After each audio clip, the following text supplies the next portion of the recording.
The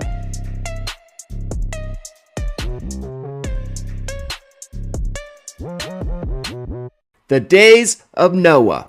It's somewhat a catchphrase in New Testament studies because it's a quote from Jesus talking about his second coming. Basically what he says is, no man knows the day nor the hour. As it was in the days of Noah before the flood, people were eating and drinking and marrying and giving in marriage until the day Noah stepped foot on that boat. The obvious context is people were just living their lives, totally unaware of when judgment from on high was going to happen. And so shall also the coming of the Son of Man be. That's recorded in the Gospel of Matthew, chapter 24. And Jesus sits on the Mount of Olives, and his disciples come to him and ask him, hey, what are the signs of your coming? What are the signs of the end of the world? And Jesus says, take heed that no man deceives you. For many will come in my name, but they will deceive many. He says, then you'll hear wars, rumors of wars, and nation will rise against nation. All these pestilences and earthquakes, all of these are the beginning of sorrows. We're talking about divine punishment. And that's sort of going to be our theme today as we go back and look in the book of Genesis. Now keep in mind, the writers of the Hebrew Bible had the same account as all the nations and all the cultures and civilizations around them of history. And accounts of the flood are universal, pretty much worldwide. Of course, based on my research and findings, those are my words. I'm not telling you to take that as absolute fact. All I'm saying is there are a ton of flood myths throughout ancient cultures, and they're not only found here in the Middle East. And a lot of that could be as a result of their cosmology. For example, the Egyptian cosmos here. There was waters above the sky. Do you see the gods in the boats? Alright, I'm done trolling. All I'm saying is Genesis was written within the context of the same worldview and cosmos as the other nations and cultures around them.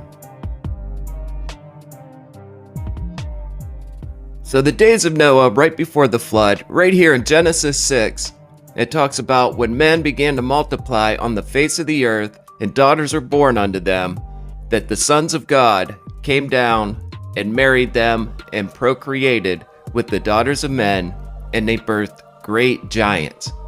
It says the same became mighty men which were of old, men of renown. Then in verse 5, and God saw that the wickedness of man was great in the earth, and that every imagination of the thoughts of his heart was only evil continually. And it repented the Lord that he had made man on earth, and it grieved him at his heart. And the Lord said, I will destroy man whom I've created from the face of the earth, both man and beast, and the creeping thing, and the fowls of the air, for it repenteth me that I have made them. But Noah found grace in the eyes of the Lord. These are the generations of Noah. Noah was a just man and perfect, blameless in his generations. And Noah walked with God. And Noah begot 3 sons, Shem, Ham, and Japheth. Genesis 6 is very important when it comes to this topic. We meet Noah. He was a just man and blameless in his generations. Then they introduce his sons, Shem, Ham, and Japheth, and more on them later because I have an interesting topic with them. But you'll see here where Genesis 6, and when man began to multiply on the face of the earth, that is almost couched there, breaking up the narrative. From creation to Adam and Eve, Cain and Abel, and then boom, when man began to multiply on the face of the earth. And that is very important, and I'm going to show you why. But first, please, if you would, like the video and hit that subscribe button. The Atrahasis Tablet 1, you'll notice right off the rip, when the gods, instead of man, did the work and bore the loads, the gods' load was too great, the work too hard, the trouble was too much, and the great Anunnaki gods made the Ajiji, or however you want to pronounce that, to carry the workload sevenfold. Now, I've been covering Cain and Abel, specifically the mark of Cain, on this channel a lot. Go back and watch that video. The great Anunnaki gods made the Igigi to carry the workload sevenfold. Belet Eli, the womb goddess, the mother goddess, is present. Let the womb goddess create offspring, and let man bear the load of the gods. Create primeval man, that he may bear the yoke. Let him bear the yoke, the work of Elil, and let man bear the load of the gods. So as of now, I'm not telling you anything that you don't already know. In ancient Mesopotamia, to the ancient Babylonians and Chaldeans, they believed that mankind was created to serve the gods and perform labor and offer sacrifices, which is why, with Cain and Abel, Abel's sacrifice was looked down on with favor by the Creator. And Cain, well, his offering of the crops of the earth just didn't do anything for him. Right now, I want you to keep Genesis 6 in your mind. Remember, there was great violence upon the earth, and it grieved God in his heart that he created man. It's almost like we're talking about two separate created human beings here. Think about it. There are those that toil the earth, and there are those that serve God and offer sacrifices. The shepherds and the farmers bump heads. They don't get along. And the more you read the biblical texts like this, I'm going to show you that there are signals, there are symbolisms embedded in it to where they are directly referring to the ancient Babylonian myths and the surrounding areas, their myths on creation. And the country became too wide and the people too numerous. What does that sound like? When man began to multiply? The country was as noisy as a bellowing bull. The god grew restless at their racket. Elil had to listen to their noise, and he addressed the great gods. The noise of mankind has become too much. I'm losing sleep. He says, give the order that the disease shall break out. Now, there was one, Atrahasis, whose ear was open to his god Enki. He would speak with his god, and his god would speak with him. So after the disease and the famine, Enki made his voice heard and spoke to his servant Atrahasis. Make sure you attend all my words. Dismantle the house and build a boat. Reject possessions and save living things on the boat that you build.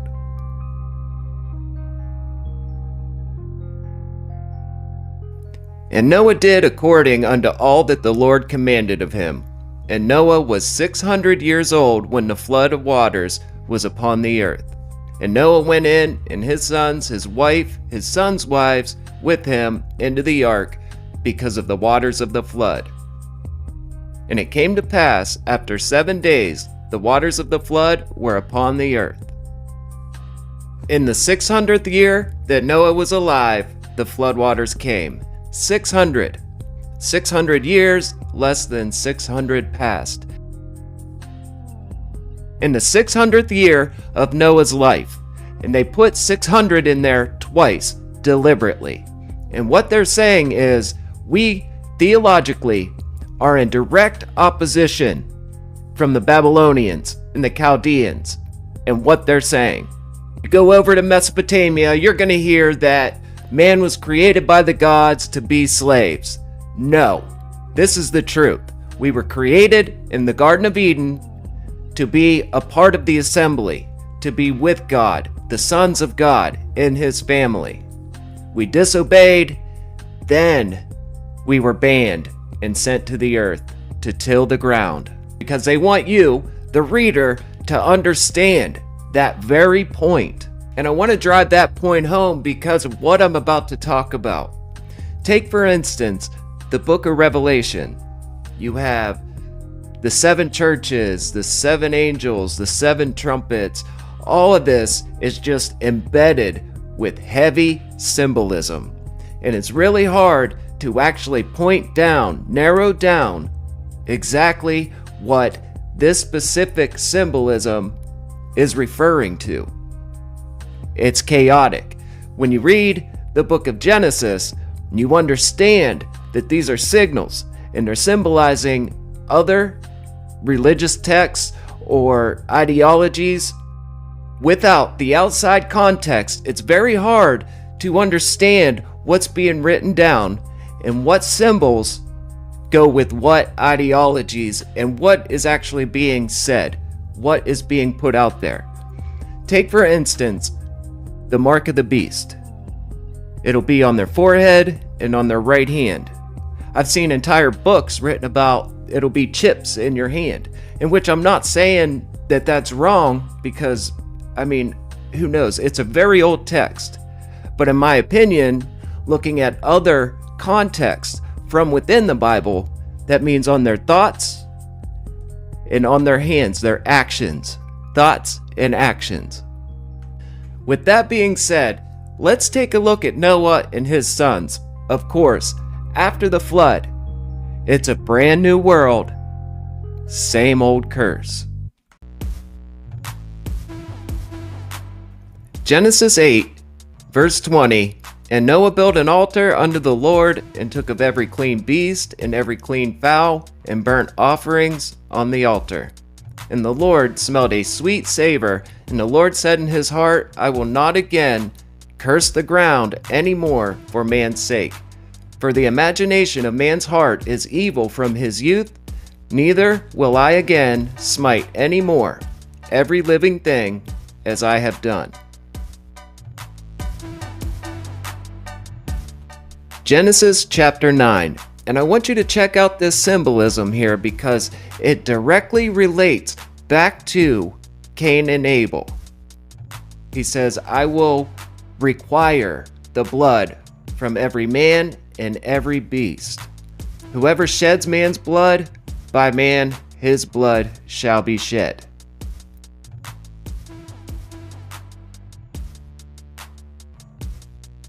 Now the sons of Noah who went out of the ark were Shem, Ham, and Japheth. And Ham was the father of Canaan. And that is important because the land of Canaan was the promised land. These three were the sons of Noah, and from these the whole earth was populated. Noah began to be a farmer, and he planted a vineyard. Then he drank of the wine and was drunk, and became uncovered in his tent. Noah began to till the ground. And Ham, the father of Canaan, saw the nakedness of his father, and told his two brothers outside. But Shem and Japheth took a garment, laid it on their shoulders, and went backward, and covered the nakedness of their father. Their faces were turned away, so they did not see their father's nakedness. Noah awoke from his wine, and knew what his younger son had done to him. Then he said, Cursed be Canaan, a servant of servants he shall be unto his brothers. I actually have a theory about where these names come from, like Canaan, the land of Canaan, or you have Nimrod in the ancient city, Ashur. I think that looking back, the biblical writers knew these ancient stories and placed these names on characters of places that already exist, if that makes sense. I'm going to have to go through and do a complete video on Joshua and the Holy Wars. Aside from that, God tells Noah, look, the life is in the blood. And from now on, I demand, I require that life. So do not eat blood from the flesh, and man shall no longer shed each other's blood, or the same will happen to them. I've already covered the Cain and Abel topic on my last video, the mark of Cain. So I'm not really going to get into it here, but if you'd like to, go check that video out and let me know what you think. Cain and Abel is not the only reference point embedded within this story. See, Noah tilled the ground and planted a vineyard, then gets drunk and uncovered in his tent. His youngest son, Ham, sees his nakedness. Noah wakes up, realizes what happened, and says, "Cursed be Canaan," which is Ham's son. This also goes back to Genesis 3. Genesis 3. Now the serpent was more cunning than any beast of the field which the Lord God had made. And he says unto the woman, "Did God really say that you shall not eat of every tree of the garden?" And the woman says, "We may eat of the fruit of the trees of the garden, but of the fruit of the tree which is in the midst of the garden, God said, You shall not eat it or touch it, lest you die." The serpent says to the woman, "You will surely not die, for God knows that in the day that you eat of it, your eyes will be opened, Europa, and you will be like God, knowing good and evil."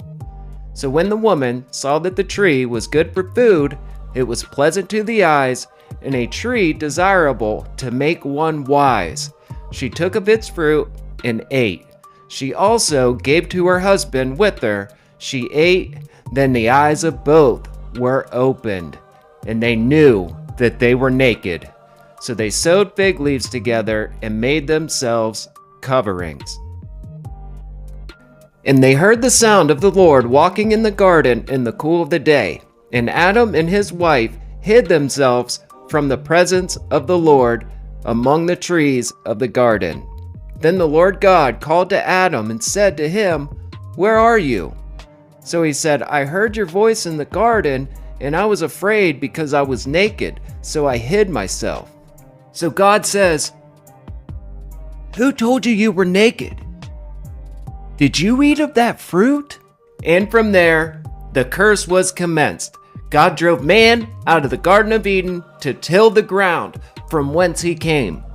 Leave me a comment down below. Let me know, what do you think? Did God not want man to be wise? Or was it the fact that they found wisdom without the guidance of the Creator? That concludes my episode on the days of Noah. If you would, please like the video, comment, share this out. There might be something in this video that somebody you know needs to hear. And don't forget to subscribe. This is So Ancient. Thank you for your time.